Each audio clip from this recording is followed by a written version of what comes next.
ముఖ్యంగా ఇక్కడ గత 2 వారాల నుంచి గమనించిన దాంట్లో ఏవైతే మనకు ప్రత్యేక అధికారులు కావచ్చు, విఐపి ప్రోటోకాల్ కావచ్చు, ముఖ్యంగా సాధారణ భక్తులు మాత్రం చాలా ఇబ్బంది పడుతున్నారనే ఉద్దేశంతో, అదేవిధంగా మనకు ప్రతిరోజు అమ్మవారికి మహా నివేదన మరియు శుద్ధి కార్యక్రమం జరుగుతుంది కాబట్టి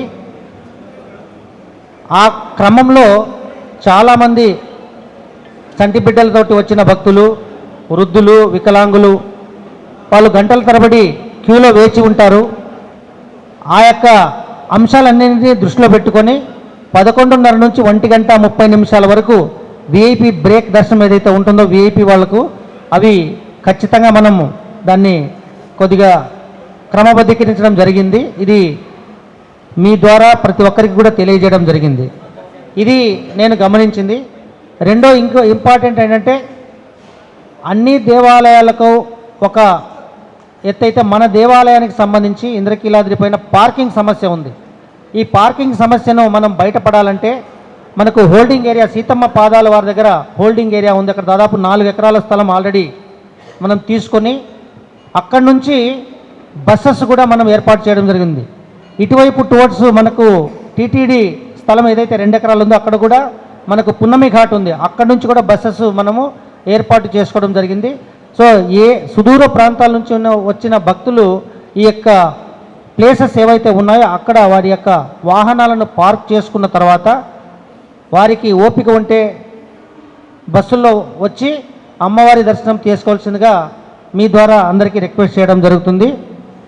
అదేవిధంగా మనకు దేవస్థానంలో ముఖ్యంగా మనకు నవగ్రహాల మంటపం పునఃప్రతిష్ఠ అనేది చేస్తున్నాము. అది 3, 4, 5వ తారీఖులో మన వైదిక కమిటీ వారి ఆచార సాంప్రదాయాలు ఏవైతే ఉన్నాయో వాటిని అన్నింటినీ కూడా పరిశీలన చేసుకొని వారి యొక్క ఆధ్వర్యంలో వాటిని కూడా పునఃప్రతిష్ఠ అనేది కూడా 5వ తారీఖుతో కంప్లీట్ చేసేసి మనకు నవగ్రహ మంటపం కూడా అందుబాటులోకి తీసుకురావడం అనేది జరుగుతుంది. ముఖ్యంగా మనకు developmental activities, civil works, engineering works తీసుకుంటే మనకు అన్నదాన సత్రము, లడ్డు పోటు, అదేవిధంగా పైన కొండ మీద వచ్చేసి ముఖ్యంగా మనకు ఈ పూజలకు సంబంధించినవి ఉన్నాయి. మహామంటపం అని పెద్ద 2 ఫ్లోర్లలో గ్రౌండ్ ఫ్లోరు మరియు ఫస్ట్ ఫ్లోర్ కట్టడం జరిగింది. ఈ పూజా మందిరం వచ్చేసి ఇంకొక 2 వారాల్లో దానికి అందుబాటులో తీసుకురావడం జరుగుతుంది.